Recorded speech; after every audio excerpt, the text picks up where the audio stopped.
Hello friends, welcome back to my channel. ఇవాళ inspection వచ్చేసి అబుదాబిలో AIIMS అనే కంపెనీలో. సో జాబ్ రిక్వెస్ట్ ఇచ్చారు, చెక్ చేసుకున్నా. నెక్స్ట్ వచ్చి మన ఎక్విప్మెంట్ ఇదేని ఇది ఏసీ యోక్. ఇందులో క్యాలిబ్రేషన్ కరెక్ట్గా ఉందా లేదా, క్యాలిబ్రేషన్ డేట్ అవన్నీ చెక్ చేసుకోవాలి. నెక్స్ట్ ఇది వచ్చి కనెక్టర్ అండి. ఇది ఎలా కనెక్ట్ చేయాలో కూడా చూపిస్తా.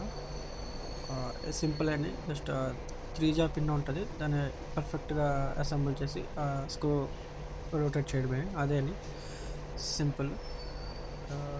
సో నెక్స్ట్ ఇది మా ఫ్రెండ్ ఏసీ యోక్.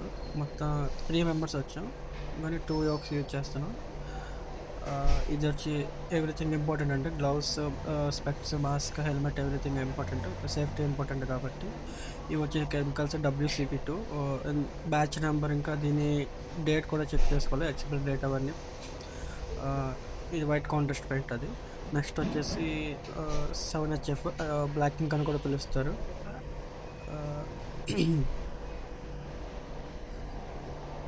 సో ఇది కూడా దీని బ్యాచ్ నెంబర్ ఇంకా ఎక్స్పైరీ డేట్ అన్ని పర్ఫెక్ట్గా చెక్ చేసుకోవాలి.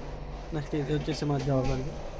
సింపుల్గా ఫస్ట్ వైట్ కాంట్రాక్ట్ పెయింట్ కొత్త జాబ్ మీద మొత్తం ఎక్కడెక్కడైతే వెల్ జాయింట్స్ ఉన్నాయో ఆ మొత్తానికి so white contrast paint apply చేయాలి. నెక్స్ట్ వచ్చేసి ఇది బ్లాక్ ఇంక్. జస్ట్ ఎక్కడైతే WCP అప్లై చేసామో అక్కడ యోక్ పెట్టి ఈ 7HFని మనం అప్లై చేయాలి. ఎక్కడైతే డిఫెక్ట్స్ ఉంటాయో మనం 7HF అప్లై చేస్తున్నాం కదా, సో ఎక్కడైతే డిఫెక్ట్స్ ఉంటాయో అక్కడ 7HF అనేది ఆ వైట్ బ్యాక్గ్రౌండ్ మీద మనకి అది స్టిక్ అవుతూ కనిపిస్తుంది. సో అది మనం దాన్ని బట్టి డిఫెక్ట్ అని చెప్తాం. సో ఇవాళ వచ్చి మేమైతే మొత్తం 1300 జాయింట్స్ చేస్తాం. సో ఇదండి ఇవాళకి video. Thank you for watching. Tata, good bye, have a nice day.